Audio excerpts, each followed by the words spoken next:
మన ప్రభువును రక్షకుడైన యేసుక్రీస్తు నామమున గుర్తుమంటున్నారు. మీ కుటుంబ సభ్యులైన మీ అందరికీ శుభాభివందనాలు.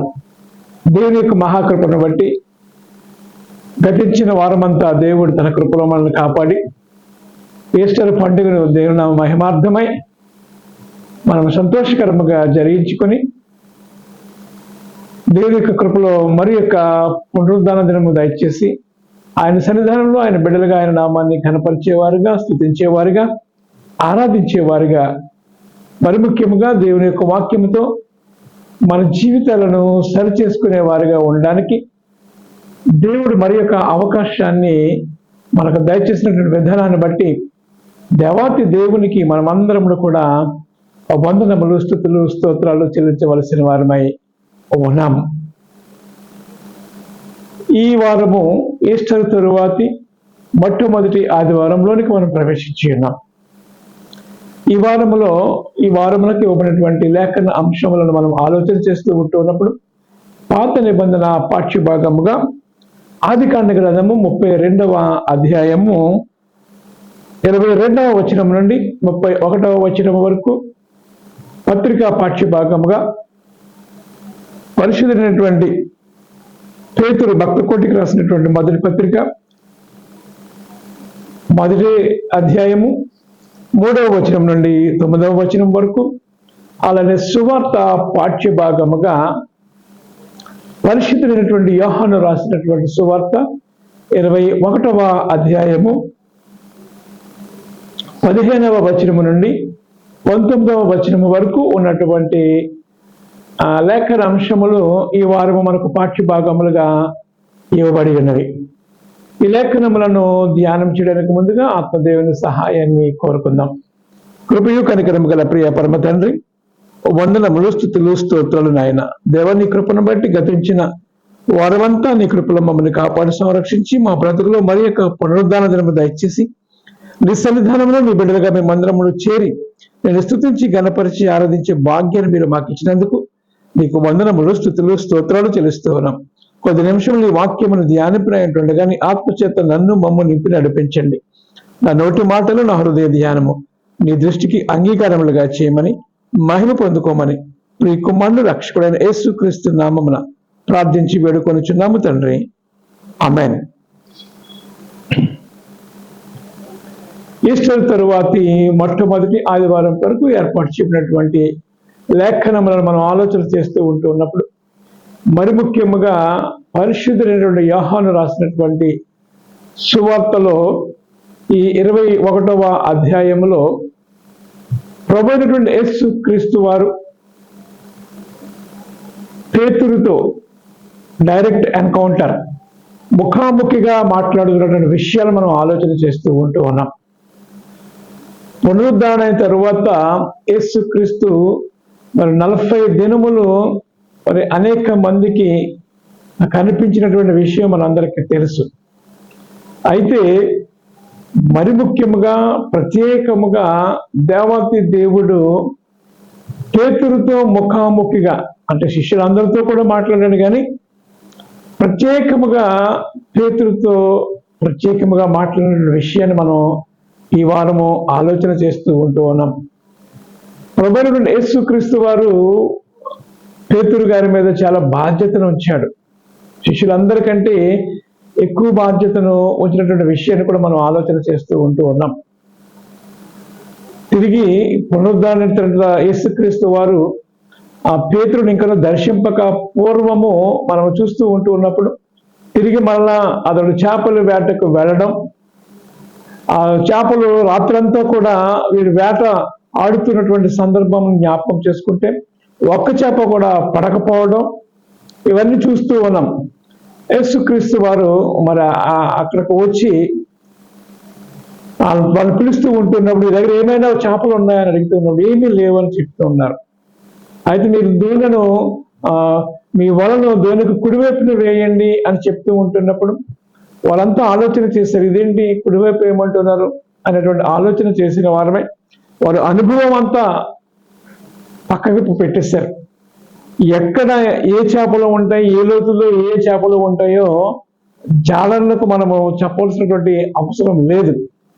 అయినప్పటికీ కూడా మరి వారు వేసినటువంటి వలలో ఒక చేప కూడా పడకపోవటం చూసి యేసుక్రీస్తు అంటున్నారు, అయితే మీరు దోణి కుడివైపుకు వల వేయండి అని చెప్తూ ఉంటున్నప్పుడు 153 చేపలు విస్తారముగా ఆ పడ్డ మనం చూస్తూ ఉన్నాం. ఆ వల కూడా సరిపోలేనంతగా ఉంది, వల పగిలిపోతుందేమో అనేటువంటి ఆలోచన కలిగి ఉన్నప్పుడు మొత్తం మీద వారు అవన్నీ తీసుకుని వస్తూ ఉంటున్న సందర్భాన్ని జ్ఞాపకం చేసుకుంటే, ఏంటి మా అనుభవం అంతా పక్కన పోయింది, ఆయన ఎవరో ఆయన చెప్పిన మాట ప్రకారం జరిగిపోయింది అని ఆలోచన చేసిన వారే వెంటనే వారికి గుర్తొచ్చేసింది, ఆయన ప్రభువు సుమి, ఆయన పునరుద్ధరణ తిరిగి లేచాడు సుమి అనేటువంటి ఆలోచన వారందరికీ వచ్చేసి, నీవు ఎవరము అని కూడా వారు యేసుని అడగడానికి ఇంకా సందేహించలేదు. ఎందుకంటే they know that who is Jesus, what he does, ఆయన ఏం చేసినాడో, ఆయన ఏమై ఉన్నాడో ఆ విషయాన్ని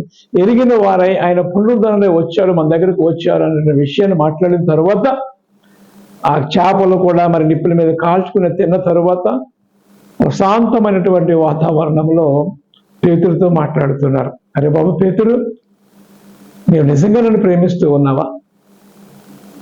అరే బాబు పేతురు, నీవు నిజంగా నన్ను ప్రేమిస్తూ ఉన్నావా? నీవు నిజంగా నన్ను ప్రేమిస్తూ ఉన్నావా అని ముమ్మని అడుగుతూ ఉంటున్నప్పుడు పేతురు గారు కూడా, అవును ప్రభువా, నేను ప్రేమిస్తూ ఉన్నాను లేదో నీకే తెలుసు కదా అని ముమ్మార్లు యేసుక్రీస్తు అడుగుతూ ఉంటున్నప్పుడు యేసుక్రీస్తు ప్రశ్నలకు జవాబుగా ముమ్మారు ఆయన జవాబు చెప్పినటువంటి మాటలు మనం చూస్తూ ఉన్నాం. ఎందుకు ముమ్మారు అడగవలసి వచ్చింది అని మనం ఆలోచన చేస్తూ ఉన్నప్పుడు యేసుక్రీస్తు వారు ముందుగానే చెప్పారు, నేను ఎవరో నీకు తెలిసి ఉండి కూడా యేసు నాకు తెలియదని నువ్వు చెప్తావు కాబట్టి నీవు చెప్పినటువంటి అబద్ధాన్ని నేను జ్ఞాపకం చేస్తూ ఉన్నాను. నీవు ముమ్మారు చెప్తూ ఉంటావు, ఆ 3వ పర్యాయము నీవు పలికిన వెంటనే కోడి కోస్తుంది అని యేసుక్రీస్తు వారు ముందుగానే చెప్పారు.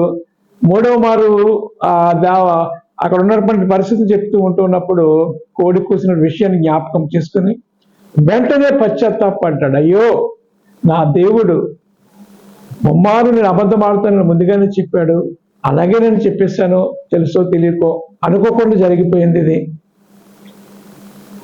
అయితే యేసయ్య చెప్పిన రీతిగా కోడి కూడా కూసింది అనేటువంటి ఆలోచన కలిగిన వాడై పశ్చాత్తాపడి, అయ్యో నా దేవుడిని ఎరగనని చెప్పేశానే అనేటువంటి ఆలోచనలో అతను తనలో తను కుమిలిపోయి పశ్చాత్తాపడ్డాడు. అందుకే అలాంటి వ్యక్తిని దేవాతి దేవుడు యేసుక్రీస్తు వారు ప్రత్యేకముగా మాట్లాడుతూ ఉన్నారు. దేవునికి అసాధ్యమైనది ఏదీ లేదు. నేను చేత కానివాడని, ఏమీ కానివాడని అని నువ్వు అనుకున్నప్పటికీ కూడా దేవుడు ఒకవేళ నీ మీద ఒక ప్రత్యేకమైన ప్రణాళిక కలిగి నీవు ఆయన యొక్క రాజ్యవ్యాప్తులను వాడబడాలి అని నువ్వు నిర్ణయించుకుంటూ ఉన్నప్పుడు దేవుడు నీకు తోడుగా ఉంటాడన్న విషయాన్ని మనం ఆలోచన చేసుకోవాలి. పేతురు ముమ్మారు బొక్కుబంకమైనప్పటికీ కూడా క్రీస్తు కొరకు హతసాక్షిగా మారినటువంటి పేతును మనం ఈరోజు చూడబోతూ ఉన్నాం. ఒక గిద్యోను మనం ఆలోచన చేస్తూ ఉంటాం, పరాక్రమ గల బలసూరులా అని పిలుస్తూ ఉంటారు పాత నిబంధన భాగంలో. వాస్తవానికి చాలా పిరికివాడు. ఆ సైన్యం వస్తూ ఉంటున్నప్పుడు రాత్రి వేళ చీకట్లో తన గోధుమను దులుపుకున్నటువంటి పరిస్థితి మనం చూస్తూ ఉన్నాం. అలాంటి వారి దగ్గరికి దేవదూత వచ్చి పరాక్రమ గల బలసూరుడా అని పిలుస్తూ ఉంటున్నప్పుడు తనలో ఉన్నటువంటి పిరికితనాన్ని తీసివేసి ధైర్యాన్ని చేకూర్చి దేవుని కొరకు గొప్ప సాధనముగా అతను వాడబడినటువంటి విషయాన్ని మనం ఆలోచన చేస్తూ ఉన్నాం. అలానే మోషే నత్తివాడనేటువంటి విషయం మన అందరికీ తెలుసు. అయినప్పటికీ కూడా దేవుడు తనను వాడుకొని ఉన్నాడు. తన సహోదరుని అహరోను కూడా తోడుగా ఇచ్చినటువంటి విషయాన్ని మనం చూస్తూ ఉన్నాం. అందుకే ఎన్నిక లేని వారు బలమైన జనమగును, ఎన్నిక లేని వారు బలమైన జనమగుతూ ఉంటారు, ఒంటరైనటువంటి వాడు 1000 మంది అవుతాడు అనేటువంటి మాటలు మనం చూస్తూ ఉన్నాం. ప్రియమైన వారు, ఎప్పుడైతే యేసుక్రీస్తు వారి రీతిగా దర్శించారో, పేతురు నా గొర్రెలను మేపము, నా గొర్రెలను ఖాయము. ఎవరి గొర్రెలు అని మనం ఆలోచన చేస్తూ ఉంటున్నప్పుడు దేవుని చేత వారందరూ కూడా మారు మనసు పొందిన వారే దేవుని యొక్క కుమారులుగా, విశ్వాసులుగా, క్రైస్తవులుగా నీవు నా సంఘాన్ని కాయి, నా బిడ్డలు చెదిరిపోకుండా నీవు కాయి ప్రభు పేతురు అని యేసుక్రీస్తు వారు గొప్ప బాధ్యత అప్పగించాడు, గ్రేటెస్ట్ బాధ్యత. అయితే పేతురు ఆ బాధ్యతను ఫుల్ఫిల్ చేశాడా అని మనం ఆలోచన చేస్తూ ఉంటున్నాం. 100కి 100 ఫుల్ఫిల్ చేశాడు. దేవుని యొక్క చిత్తాన్ని జరిగించినటువంటి వ్యక్తిగా మనం చూస్తూ ఉన్నాం. ఏ ఉద్దేశంతో అయితే దేవాతి దేవుడు పేతురును పిలుచుకుని ఉన్నాడో, అరే బాబు మీరు చేపలు పట్టేవారుగా కాదు కానీ మిమ్మల్ని మనుషులు పట్టు జాలాలుగా నేను చేయబోతూ ఉన్నాను, నన్ను వెంబడించండి అని ఎప్పుడైతే యేసుక్రీస్తు వారు ఆ పేతురును, యోహాను, యాకోబులను పిలుచుకుని ఉన్నారో వారందరూ కూడా అక్కడ ఉన్నటువంటి వలను విడిచిపెట్టి యేసుని వెంబడించడం మనం చూస్తూ ఉన్నాం. ఆ తదుపరి రాను రాను మనం ఆలోచన చేస్తూ ఉంటున్నప్పుడు, ఒక సందర్భాల్లో మనం ఆలోచన చేస్తూ ఉంటున్నప్పుడు పేతురు అంటూ ఉంటాడు, ప్రభువా మేము సమస్తమును విడిచిపెట్టేసి నేను వెంబడించేసాం కదా, మా జీవనోపాధైనటువంటి పడవను విడిచిపెట్టేసాం, వలను విడిచిపెట్టేసాం, నువ్వు పిలిచావు, నిన్ను వెంబడించేస్తాం, మరి మాకేంటో ఉపయోగం అంటూ అడుగుతూ ఉన్నాడు. అలాంటి సందర్భంలో యేసుక్రీస్తు వారు అంటూ ఉంటారు, ప్రపంచ పునర్జన్మనందు ఇశ్రాయేలు 12 గోత్రాల వారికి మీరు సింహాసనముల మీద ఆసీనులై వారికి తీర్పు తెరపోతూ ఉన్నారు అనేటువంటి మాటలు ఇస్తూ ఉన్నాడు. దేవునామానికి మహిమ కలుగుతుంది. అంటే యేసుక్రీస్తు వారు ఆ 12 మంది శిష్యులకు దేవుడు ఎంత ఆధిక్యత ఇచ్చాడో ఆలోచన చేయండి. ఎందుకు అంత ఆధిక్యత ఇచ్చాడు అంటే వారు అంతగా క్రీస్తు కొరకు ప్రయాసపడ్డారు, హతసాక్షులుగా మరణించినటువంటి విషయాన్ని కూడా మనం ఆలోచన చేస్తూ ఉన్నాం. పేతురు యొక్క భవిష్యత్తును ముందుగానే యేసుక్రీస్తు వారు పేతురుకు చెప్పేశారు, అరే బాబు నీవు నీ యవ్వన ప్రాయంలో నీ ఇష్టం వచ్చినట్టు తిరిగేస్తావు, ఎక్కడ పడితే అక్కడికి వెళ్ళావు, కానీ ఒకరికి సందర్భం వస్తూ ఉంది, నీవు నా కోసం తలక్రిందులుగా నువ్వు చావవలసి ఉన్నవాడవే, లేక సిలువ వేయబడిన వాడి పరిస్థితి వస్తూ ఉంది, కాబట్టి నీవు నీ ఇష్టం వచ్చినప్పుడు నువ్వు వెళుతూ ఉంటావు. కానీ ఇక్కడ అంటున్నాడు యోహాను సువార్త 21వ అధ్యాయంలో 16వ వచనంలో, యేసు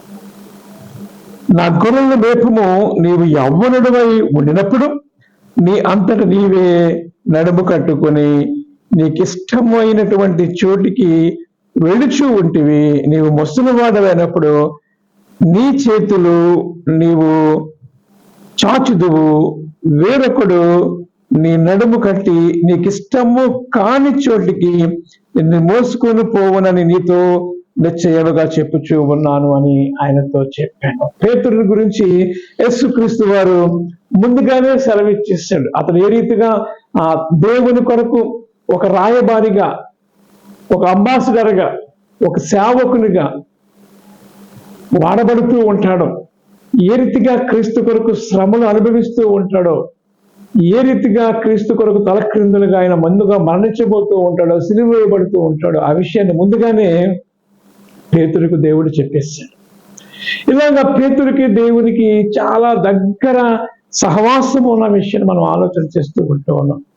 అలానే యేసుక్రీస్తు వారు పేతుర్ని అక్కడ ఉన్నటువంటి శిష్యులందరూ అడుగుతూ ఉంటారు, పరిచర్య కొనసాగిస్తున్నటువంటి దినాల్లో, అరే బాబు ఈ ప్రజలందరూ నన్ను గురించి ఏమనుకుంటూ ఉన్నారు అని అడుగుతూ ఉంటూ ఉన్నప్పుడు, ఏలియా అని, మోషే అని, ప్రవక్త అని అని అనుకుంటూ ఉన్నారని అక్కడ ఉన్నటువంటి శిష్యులందరూ కూడా చెప్తూ ఉంటూ ఉన్నప్పుడు యేసుక్రీస్తు వారు ప్రశ్న వేస్తూ ఉన్నారు, నీవైతే ఏమనుకుంటున్నావు పేతురా అని అడుగుతూ ఉంటూ ఉన్నప్పుడు, నీవు జీవము గల దేవుని కుమారుడు వెంటనే చెప్పేసి.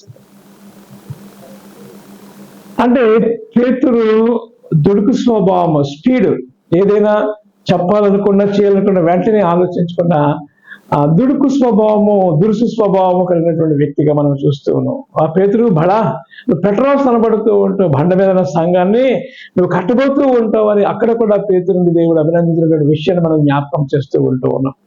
ఇంకా ఆలోచన చేస్తూ ఉంటూ ఉన్నప్పుడు ఆది సంఘానికి పేతురే కాపరి. ఒక రకంగా చెప్పాలంటే ఆదిమ సంఘానికి పేతురు గారే కాపరిగా ఉన్నారు. పెంతెకొస్తు దినము తరువాత అక్కడ ఉన్నటువంటి జనమందరూ కూడా ఆత్మచేత నింపబడిన వారై మారు మనసు పొందిన తరువాత వారందరికీ దైవవాక్యాన్ని బోధించాడు.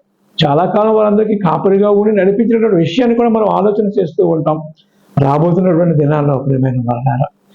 ఇంకా అలాగే అనేక సందర్భాలు మనం ఆలోచన చేస్తూ ఉంటూ ఉన్నప్పుడు పేతురు దేవునికి ఎంతగానో దగ్గరగా ఉన్నాడు. ముమ్మారు ఎరుగునని చెప్పాడు కాబట్టి యేసుక్రీస్తు ముమ్మారు అడిగినటువంటి ఆ విషయాన్ని కూడా మనం ఆలోచన చేస్తూ ఉంటూ ఉన్నాం ప్రియమైన వాళ్ళ.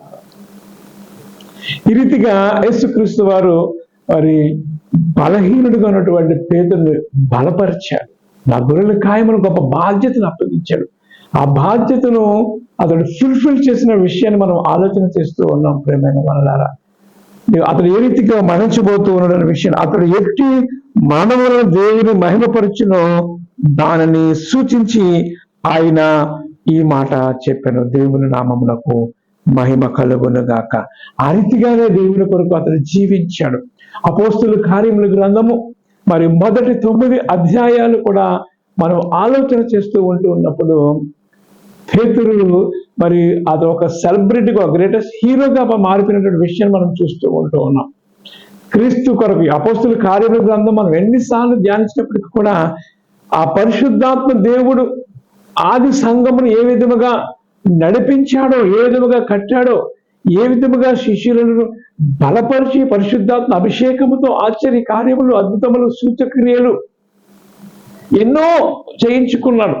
ఇంకొక మాట చెప్పాలంటే ఆ పేతురు ఏమంటున్నాడంటే, మేము దేవుని మాట వినాలా, మీ మాట వినాలా? మేము మీ మాట వినాం కానీ జీవము గల దేవుని మాట వింటాం అనేటువంటి మాటను కూడా మనం చూస్తూ ఉన్నాం ప్రియమైన వాళ్ళు. అంటే ఎంత ధైర్యముగా ఆయన నిలబడిపోయాడో, ఎక్కడి నుంచి వచ్చే స్ట్రెంత్, పునరుద్ధాన శక్తి, ఆత్మాభిషేకంతో నింపబడిన వాడే యేసయ్యా తిరిగి లేచాడు, మరణం గెలిచి లేచాడు, నాకు కనిపించాడు, నాతో మాట్లాడాడు, ఆయన తోడుగా ఉంటాను, యుగ సమాప్తి వరకు తోడుగా ఉంటాను అని వాగ్దానం చేసినటువంటి దేవత దేవుడు నాకు తోడుగా ఉన్నాడు, నా వెంబడి నాలో ఉండి నా ద్వారా ఆయనకి కార్యాలు జరిగించుకుంటూ ఉన్నందుకు నేను దేవుడికి వందనాలు చెల్లిస్తూ ఉన్నాను అని ఎంతగానో దేవుని నామాన్ని ఘనపరిచాడు, ప్రచురపరిచాడు, ప్రకటించాడు. సిగ్గుపడలేదు, ఎరగనలేదు, భయపడలేదు. కానీ ఏదైనా సరే whatever it may be, బ్రతుకుడు క్రీస్తు అన్న రీతిగా అతడు జీవించిన విషయాన్ని మనం ఆలోచన చేస్తూ ఉన్నాం ప్రియమైన వాళ్ళ. అపోస్తుల కార్యముల గ్రంథం 4వ అధ్యాయం మనం ఆలోచన చేస్తూ ఉన్నప్పుడు ఆశ్చర్య కార్యములు జరిగించిన తరువాత పేతురు స్టేట్మెంట్, దేవుని మాట వినుట కంటే మీ మాట వినుట దేవుని దృష్టికి న్యాయమా? మీరే చెప్పండి. మేము కన్న వాటిని విన్న వాటిని చెప్పక ఉండలేమని వారికి ఉత్తరం ఇచ్చింది. దేవుడు నా వారికి మహిమ కలుగును కాక. ఇది గొప్ప సాక్ష్యము. ఏ ఉద్దేశంతో అయితే దేవుడు పేతురుని ఏర్పాటు చేసుకున్నాడో ఆ ఉద్దేశము పేతురు నెరవేర్చాడు, ఫుల్ఫిల్ అయింది.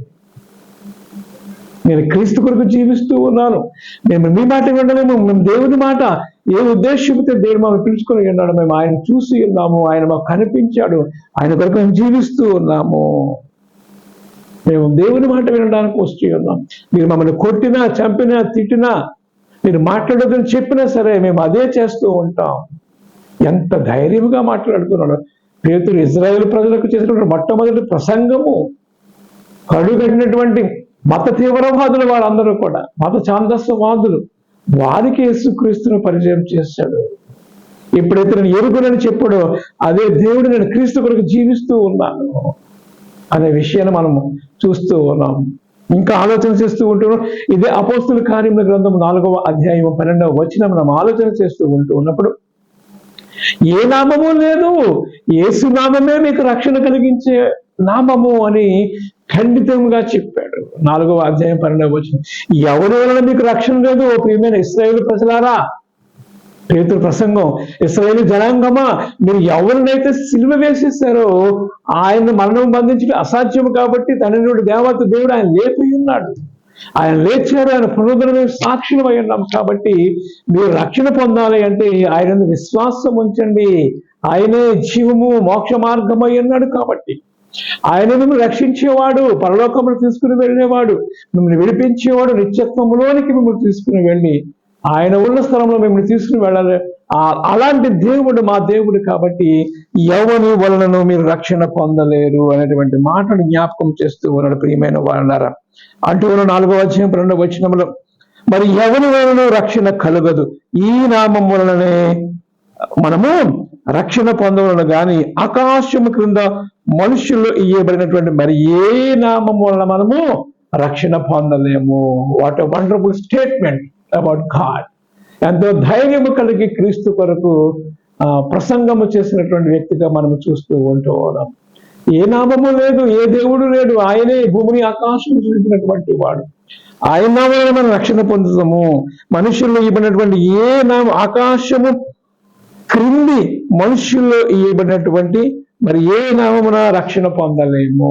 యేసు నామం తప్ప మరి ఇంక ఏ నామము మనం రక్షణ పొందలేము అనేటువంటి మాటలు చూస్తూ ఉన్నాం. ఇదే విషయాన్ని పౌలు భక్తుడు కొంచెం ఇంకా లోతుగా వెళ్ళి ఫిలిప్పీ పత్రిక 2వ అధ్యాయం మనం చూస్తూ ఉంటున్నాం కదా. ఆయన శిలువ మరణం పొందినంతగా తను తాను తగ్గించుకున్న వాడై ఉన్నాడు కాబట్టి, అనగా శిలువ మరణం పొందినంతగా విధేయత చూపిన వాడై తను తాను తగ్గించుకున్నాడు. అందుచేత పరలోకమందున్న వారిలో గాని, భూమి క్రింద ఉన్న వారిలో గాని, భూమి మీద ఉన్న వారిలో గాని ప్రతి వాణి మోకాలు యేసు నామమున వంగునట్లు, ప్రతి వాణి నాలుక తందినటువంటి దేవుని మహిమార్థమై యేసు క్రీస్తు ప్రభువని ఒప్పుకున్నట్లు, ఏమంటున్నాడు? యేసు క్రీస్తు ప్రభువని ఒప్పుకున్నట్లు దేవుడు ఆయనను అధికముగా హెచ్చించి ప్రతి నామమునకు పైనామము ఆయనకు అనుగ్రహించబడిన. దేవుని నామానికి మహిమ కలుగును కాక. పేతురు భక్తుడు ఏ విషయాలైతే మాట్లాడుతూ ఉన్నాడో, పౌలు భక్తుడు కూడా అవే విషయాలు మాట్లాడుతూ ఉన్నాడు. He is almighty God. అన్ని నామముల కంటే పైనామము యేసు నామము, ఉన్నతమైనటువంటి నామము తప్ప మరి ఇంక ఏ నామములో మీకు రక్షణ లేదు. ఖండితంగా ఇద్దరు కూడా చెప్పేశారు ప్రేమైన వాళ్ళు. ఇది పేతురు దేవుడు అప్పగించినటువంటి బాధ్యతను ఫుల్ఫిల్ చేసినటువంటి విషయాన్ని మనం చూస్తూ ఉన్నాం. ఇంకా అంతకంటే విషయం ఏంటంటే, అపోస్తుల కార్యముల గ్రంథం 4వ అధ్యాయంలో 13వ వచనాన్ని మనం ఆలోచన చేస్తూ ఉంటున్నాం. వారు పేతురు యోహానుల ధైర్యమును చూచినప్పుడు, వారు పేతురుడు యోహాను యొక్క ధైర్యం చూసినప్పుడు వారు విద్యలేని పాములను గ్రహించి ఆశ్చర్యపడి వారు యేసుతో కూడా ఉండిన వారు అని గుర్తెరిగిరి. దేవుని నామానికి మహిమ కలిగిన కాక. వారు యేసుతో కూడా ఉండిన వారని వారు గుర్తెరిగిరి. They are fellowship, they have a fellowship with God. వారు సాక్ష్యం చెబుతూ ఉన్నారు, నిజమే వీరు యేసుతో కూడా ఉన్నవారు. ఎలా మారిపోయారు? వారి ధైర్యము చూసి వారు విద్య లేని పాములను గ్రహించి ఆశ్చర్యపడిపోయారు. ప్రియమైన వారలారా, ఈరోజు మరి చాలా మంది మనం ఆలోచన చేస్తూ ఉన్నప్పుడు డాక్టరేట్లు, రెవరెండ్లు ఇవన్నీ అవసరమైన కాదని అంటలేదు, కానీ వాటికంటే ముందు ఆత్మచేత నింపబడడం అనేది, to be filled with Holy Spirit, ఇది చాలా ప్రాముఖ్యమైనది. జ్ఞానముతో పరిశుద్ధ బైబిల్ గ్రంథము మనం ఎంత స్టడీ చేసినప్పటికీ కూడా ఈ ప్రజెంటేషన్ కరెక్ట్గా ఇవ్వాలంటే నీవు ఆత్మదేవుని కార్యం జరిగించబడి ఉండాలి. ఆత్మచేత మనం నింపబడిన వారుగా ఉండాలి అనే విషయాన్ని మనం జ్ఞాపకం చేస్తూ ఉన్నారు. వారు విద్యలేని పామరులు అయినప్పటికీ కూడా ఆ పేతురు మరి అనేక విషయాలు మాట్లాడుతూ, ధర్మశాస్త్రం గురించి మాట్లాడుతూ ఉంటాడు, స్టెఫను మాట్లాడుతూ ఉంటాడు. వీరికంటే ముందు ఎప్పుడో కొన్ని వందల సంవత్సరాల క్రితం రాబడినటువంటి ప్రవచనాలను కూడా జ్ఞాపకం చేస్తూ ఉంటారు. ఎక్కడి నుంచి వచ్చేసింది ఈ ఆలోచన, ఈ తెలివి అంటే బై ద స్పిరిట్, ఆత్మచేత వారు నింపబడి ఉన్నారు. ఇది చాలా ప్రాముఖ్యమైనది. అపోస్తుల కార్యముల గ్రంథమంతా కూడా ఆత్మకార్యాలే, పరిశుద్ధాత్ముని కార్యములు, దేవత దేవుని కార్యములు. క్రీస్తు కొరకు నిలబడినటువంటి వ్యక్తులను దేవుడు ఏ రీతిగా వాడుకుంటూ ఉంటాడో విషయాలు మనం ఆలోచన చేస్తూ ఉంటాం. ఈ అపోస్తుల కార్యములను మనం చదువుతూ ఉన్నప్పుడు ఆత్మ దేవుడు ఏ రీతిగా తన ప్రజలకు తోడుగా ఉండి నడిపిస్తూ ఉంటాడో, వాడుకుంటూ ఉంటాడో అనే విషయాలు మనం ఆలోచన చేస్తూ ఉంటాం. ఎన్నిసార్లు చదువుకున్నప్పటికీ కూడా నా ఆత్మ పులకరించిపోతూ ఉంటుంది. గూస్ బాంబ్స్ ఉంటాడుగా, రోమాలను ఎక్కపరుస్తూ ఉంటాయి. ఆ రీతిగా పరిశుద్ధాత్మ కార్యం మనం చదువుతూ ఉంటూ ఉంటాం. ఏ రీతిగా వారు క్రీస్తు కొరకు శ్రమపడ్డారో అవన్నీ ఆలోచన చేస్తూ ఉంటున్నాం. చెరసాల్లో ఉంచబడినటువంటి పేతురు కొరకు సంఘమంతా ప్రార్థన చేస్తూ ఉంటున్నప్పుడు దేవుడు ఊరుకున్నాడా? దేవదూతలు దిగి వచ్చేసాయి. చెరసాల సంఖ్యలన్నీ ఓపెన్ అయిపోయి ఉన్నాయి, ఆ గేట్లన్నీ ఓపెన్ అయిపోయి ఉన్నాయి. How it is possible? సంఘము ప్రార్థన చేసింది, ఆత్మచేత నింపబడిన వారై. నువ్వు క్రీస్తు కొరకు నువ్వు వాడాలని ఆశపడుతూ ఉంటే దేవుడు నిన్ను కూడా వాడుకుంటాడు. ప్రేమ అనేకమైనటువంటి ఆశ్చర్య కార్యములు, అద్భుతములు. శృంగార దేవాలయం మీద వెండి బంగారం లాయతలు లేవు, మరి ఏమున్నాయి దేవుని దగ్గర? నదులైన యేసు నామము, ఆ నామము చాలు. ఆయన ఉంటే చాలు, ఆయన ఉంటే చాలు అనేటువంటి ఆశలోనికి వారు వెళ్ళిపోయారు. అద్భుతములు, స్వస్థతలు, సూచక్రియలు ఎన్నో చేసేసారు ప్రియమైన వాళ్ళ. పేతురు అలాగా క్రీస్తు కొరకు వాడబడ్డాడు. 2 పత్రికలు రాసిన భక్త కోటికి. ఈ పత్రికలు ఈరోజు మనం చదువుకున్నటువంటి ఈ మొదటి పత్రిక, మొదటి అధ్యాయము, మొదటి కొన్ని వచనాలు మనం ఆలోచన చేస్తూ ఉంటున్నాం. దేవాతి దేవుడు పరలోకములో మనకు శ్వాసం ఇచ్చాడు అని మాట్లాడుతూ ఉంటాడు. ఇది కాదు కానీ ఈ జీవిత కాలం మట్టిగా మనం బ్రతికినా దౌర్భాగ్యం అవుతూ ఉంటుంది. మనకు పరలోకములు ఉన్నది, పరలోకములో మనకు దేవుడు శ్వాసాన్ని ఇష్టపోతూ ఉన్నటువంటి మాట మాట్లాడుతూ ఆయన అంటూ ఉన్నాడు, మృతుల నుండి యేసుక్రీస్తు తిరిగి లేచుట వలన జీవనతో కూడిన నిరీక్షణ మనకు కలుగునట్లు, అనగా అక్షయమైనది, నిర్మలమైనది, వాడబారినది స్వాస్యము. నిర్మలమైనది, క్షయము కానిది, లయము కానిది, నిత్యత్వము దేవుని దగ్గర మనకు ఉన్నది. అలాంటి స్వాస్యములోనికి, ఆయన ఉన్న స్థలములోనికి మనం వెళ్ళడానికి దేవుడు మనకు తన కృప చేత విశేషముగా ఆయన మనల్ని కరుణించాడు, రక్షించాడు.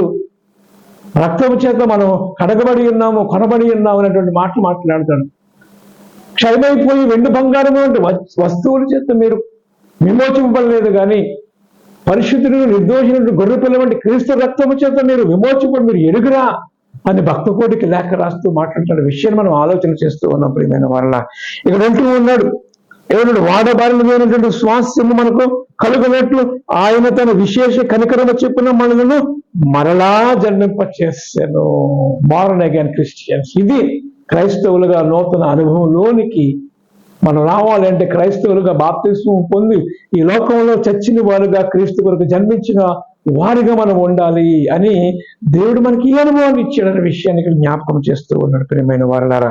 అందుకే అంటున్నాడు, కడవరి కాలమందు బయలుపరచుటకు సిద్ధముగా ఉన్నాడు, రక్షణ మీకు కనపరిచినట్లు విశ్వాసము ద్వారా దేవుని శక్తి చేత కాపాడబడు మీ కొరకు ఆ శ్వాసము పరలోకమందు భద్రపరచబడి ఉన్నది. దేవుని నామమునకు మహిమ కలుగును గాక. పేతురు భక్త కోటికి రాస్తూ ఉన్నాడు, మీ కొరకు పరలోకమందు స్వాస్యము, మీ కొరకు ఒక స్థలము సిద్ధపరచబడి ఉన్నది, భద్రపరచబడి ఉన్నది, పరలోకమందు భద్రపరచబడి ఉన్నది. తన దేవుని శక్తి చేత కాపాడబడు మీ కొరకు, అంటే మన కొరకు. అందుకే అంటాడు, ప్రియులారా మీరు పరదేశులను యాత్రికులై ఉన్నారని జ్ఞాపకం చేసుకోండి.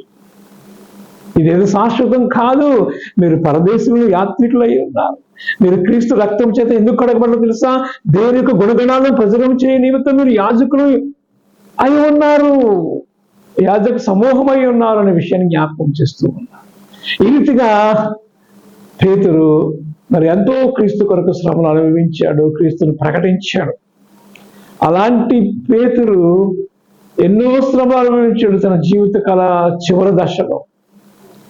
చెరసాలలో వేయబడ్డాడు, చీకటి గదులు, వెలుతురు లేదు, గాలి లేదు. అలాంటి స్థితిలో ఉన్నప్పటికీ కూడా అతడు క్రీస్తు కొరకు జీవించాడు. తిరిగి మళ్ళా అతన్ని చంపేయడానికి, మరి సిలువేయడానికి అతడు ఇష్టపడుతూ ఉన్నప్పుడు, నేను క్రీస్తు వలే కాదు, ఆయన మహోన్నతుడు, పరిశుద్ధుడు, ఆయనను వేసినట్టు నన్ను వేయవద్దు కానీ తలక్రిందులుగా నన్ను సిలువ వేయండి అని బ్రతిమలాడుకున్నాడు. దేవునికి కావాల్సిన స్థానాన్ని దేవునికి ఇచ్చాడు. తను తగ్గించుకున్న విషయాన్ని మనం చూస్తూ ఉన్నాం.